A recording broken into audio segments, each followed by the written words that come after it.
வணக்கம். என்னுடைய வயசு ஒத்தின பெண்கள், ஏன்னா பெண்களுக்கு தானே நான் சொல்ல முடியும் இல்லையா? ஒன்றுமே இல்லை. இந்த ஒரு சின்ன ஒரு எக்ஸசைஸ் நம்ம மனசில் அத்தனை ஒரு தெம்பை கொடுக்கறது, ஹெல்த்தியாகவும் இருக்கிறதுக்கு உதவுறதுன்றத நான் என்னுடைய எக்ஸ்பீரியன்ஸில் பார்த்தேன். ஒன்றும் இல்லை, இந்த 2 கையும் வச்சு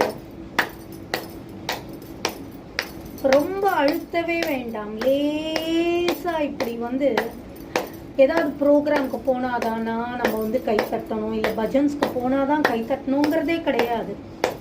இந்த மாதிரி நம்ம வீட்டில் ஒரு 5 மினிட்ஸ் இல்லை 2 மினிட்ஸ் நம்ம இது மாதிரி ஒரு நாளைக்கு ஒரு 2 தடவை இந்த மாதிரி ஒரு கை தட்டின்னு இருந்தோன்னா மனசுக்கு அத்தனை ஒரு உற்சாகமாக இருக்குது. மனசு அவ்வளோ தெளிவாக இருக்குது. மனசு லேசாக இருக்குது. ப்ளஸ் நம்மளுடைய எனர்ஜியும்